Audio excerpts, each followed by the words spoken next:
Hey. I know, but we gotta go. I know, but we can't. If people need first aid and he's not complying, and you know he's a shooter, shoot him. We gotta find cover first. We ain't no good if we ain't safe ourselves.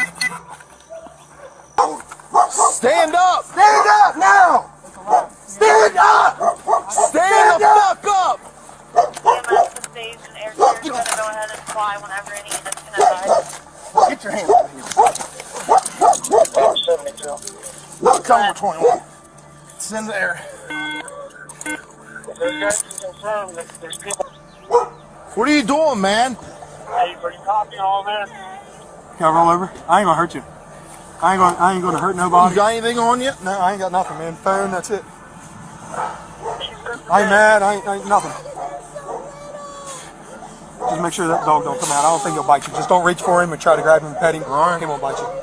What's going on, man? Nothing. Can I stand up? It's kind of uncomfortable. I'm gonna I get ain't you gonna here do in a nothing. I ain't running second. away. You can do whatever you want with me.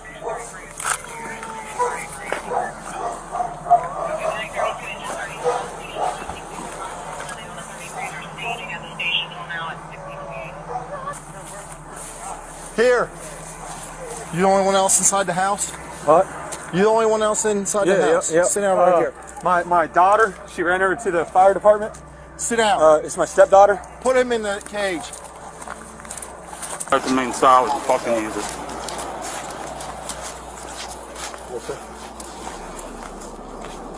Take the call. I'm on the lost right now.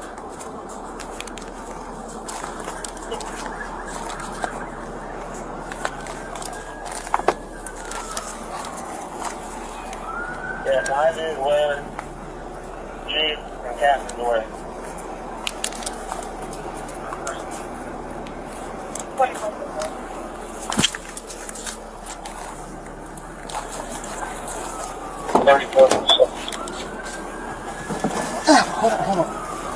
This story is not easy to hear, and I need to warn you right from the beginning. The details are disturbing, heartbreaking, and unforgettable. Even seasoned police officers, men and women trained to face violence and tragedy, found themselves crying like children at the scene. Imagine that. Officers who had seen countless accidents, shootings, and crimes stood powerless, broken down in tears because of what unfolded in one quiet American town. The place was New Richmond, Ohio, a riverside community that looked like the picture of peace. Neighbors knew each other by name, children played baseball in the fields, families gathered at local diners, and life carried a sense of small-town safety. Yet, on June 15, 2023, that illusion shattered forever. On that day, a 32-year-old man named Chad Dorman calmly sat on the porch of his modest home, a rifle beside him, as though nothing unusual had happened. But behind him, in the yard, lay the bodies of his 3 young sons, just 7, 4, and 3 years old. Moments earlier, those little boys had been laughing, playing, living the innocent lives children are meant to live. And within minutes, everything was gone. It was not only the brutality of the crime that horrified the nation, but also the chilling calmness of the father who committed it. He did not run, he did not resist. He simply waited for police to arrive, as though he had been expecting them all along. This is the story of a tragedy that tore through a family, a neighborhood, and an entire state. A story that leaves us asking how such evil could ever take root in the heart of a man entrusted to protect his children. At the center of this devastating story was the Dorman family. Chad, only 32 years old, lived on Laurel Lindale Road with his wife Laura, her teenage daughter Alexis from a previous relationship, and the 3 little boys they had together. Their names were Clayton, age 7, Hunter, age 4, and the youngest, Chase, just 3 years old. To anyone looking from the outside, they seemed like an ordinary family in a small Ohio town. New Richmond itself is the kind of place people often describe as safe and neighborly. Nestled along the Ohio River, it carries the charm of American history, once even serving as a stop on the Underground Railroad. By 2023, it was a quiet community where families gathered for Little League games. Neighbors waved as they passed on the street, and people believed their town was far removed from the dangers of the wider world. That illusion was about to be shattered. June 15th began like any other summer afternoon, but in that house on Laurel Lindale Road, tension was brewing. Reports later revealed that Chad had been planning something unthinkable for months. To Laura and Alexis, nothing seemed out of the ordinary, at least not until the nightmare began to unfold. At around 4:15 p.m., Laura's desperate voice rang out through a 911 call. She was screaming, frantic, telling the operator that her babies had been shot. Almost at the same moment, Alexis sprinted down the street toward the fire station across the road, shouting for help. She was only a teenager, but in that instant, she carried a burden no child should ever face: the horror of watching her father destroy her family. When the first patrol cars arrived, officers were told to lock down the fire station and approach the home cautiously. What they would find there was beyond anything they could have prepared for. The nightmare began with those simultaneous 911 calls. Inside the home, Laura's cries for help pierced through the dispatcher's headset, while outside, Alexis ran barefoot down the street with the family dog, screaming that her father was killing everyone. A passerby saw her and called 911 too, confirming the horror. Police rushed toward the scene, their radios crackling with urgent instructions. They were told to cut their sirens, to avoid startling the shooter, and to prepare for the worst. As officers surrounded the home, their eyes locked on a chilling sight. A man sitting calmly on the porch, rifle at his side, staring blankly as though nothing had happened. That man was Chad Dorman.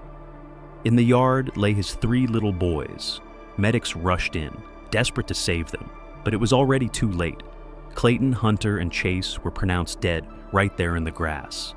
The body camera footage that captured those moments is almost impossible to watch. Laura screaming in agony, officers breaking down as they tried to resuscitate children who were far too young to leave this world. But as horrifying as it was, the details that emerged later painted an even darker picture.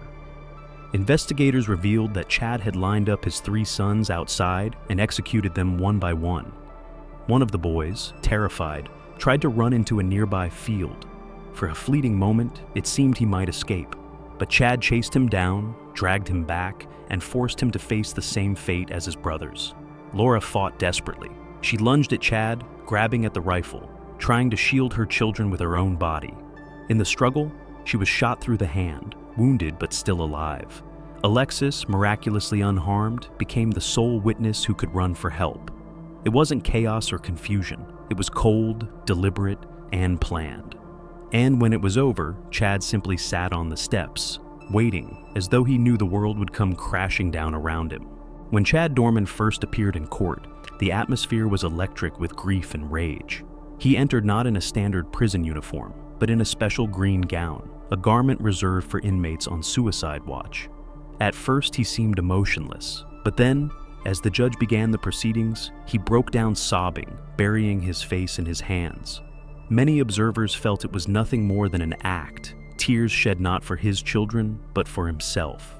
The judge wasted no time in setting his bail at $20 million, the highest ever recorded in the county's history. Prosecutors urged that Chad should never be allowed to walk free again.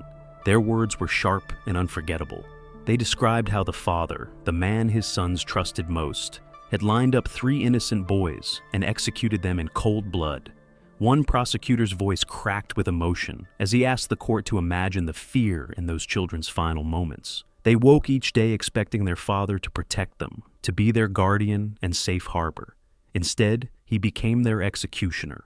Officers and paramedics who rushed to the scene were forced to give CPR to children as young as 3, knowing full well it was hopeless. The scars of that day, the prosecutor said, would never fade for anyone who was there. When Chad returned to court a week later, he had abandoned the theatrics. Gone were the sobs, replaced by a stony silence. He faced a staggering 21 charges, 9 counts of aggravated murder, 8 counts of kidnapping, and 4 counts of felonious assault. Each charge was read slowly, methodically, and after each one, the judge asked if he understood. Chad responded with a flat, "Not guilty." This time, prosecutors laid out even more chilling details. One boy was shot inside the house. Another ran nearly 300 feet before being gunned down from behind and then executed at close range.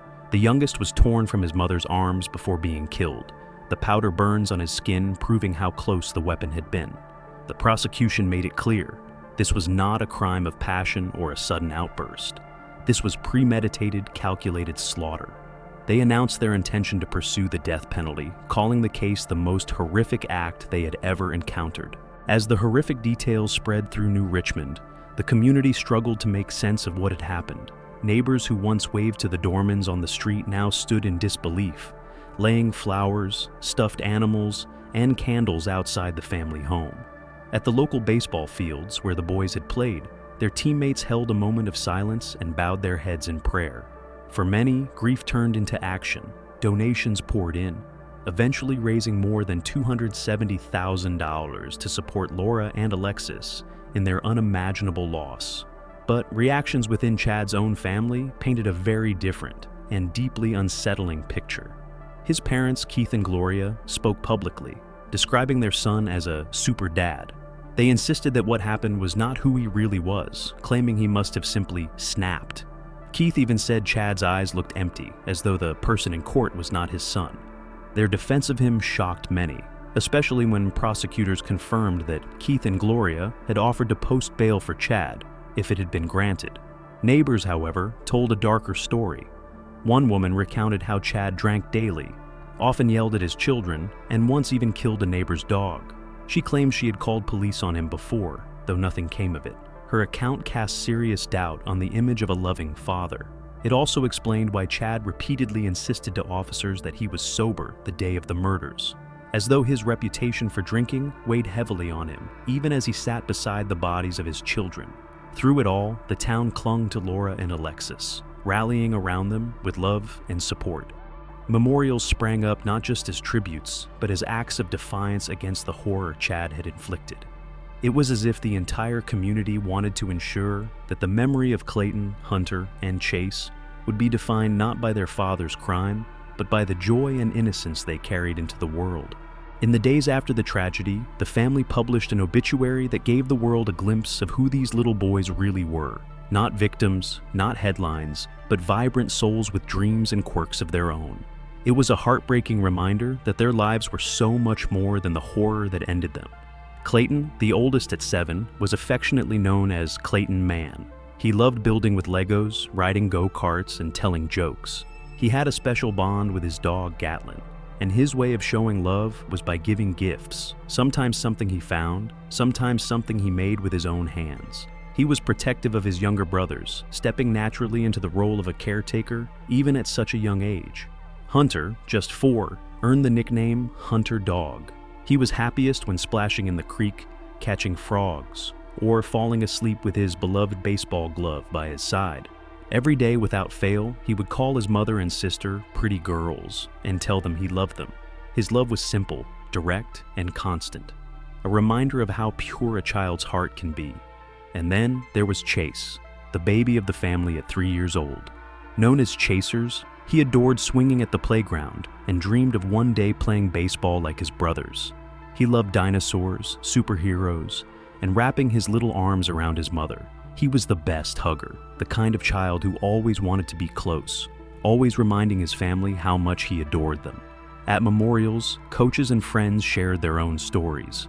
Clayton once comforted a teammate who struck out, telling him it was okay because he had done the same before. Hunter's coach recalled his playful smirk when he tossed dirt between pitches, always trying to make others laugh. Alexis, despite her grief, returned to her softball team to honor her brothers. A powerful act of resilience. The memories people shared painted a picture of boys who were full of life, laughter, and love. They were not defined by the violence of their deaths, but by the joy they brought to everyone around them. And for those who knew them, that is how they will always be remembered.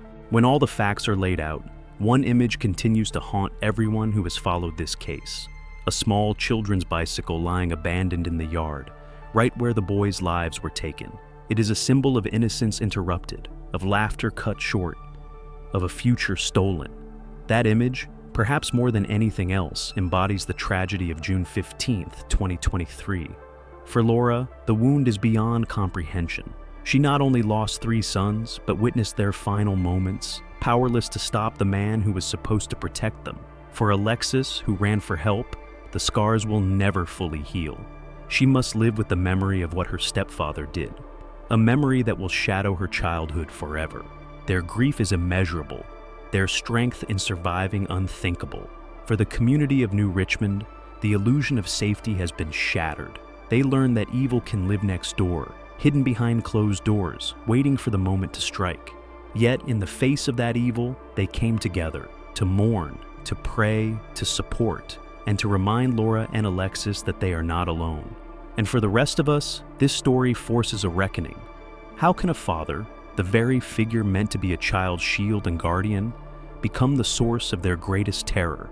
How does love twist into something so dark, so destructive, that it destroys the very lives it was meant to nurture? These questions may never find answers. What we can do is remember the children, not as victims, but as boys who loved baseball, who laughed at jokes, who hugged their mom tightly, who dreamed of the future. To remember them is to honor their lives, and to refuse to let their story be defined solely by their father's crime. If this story moved you, I invite you to stay with us. Subscribe, share, and be part of a community that seeks not just to recount tragedies, but to reflect on them, so that the memory of these children lives on, and so that perhaps in remembering we can work to prevent such horrors in the future.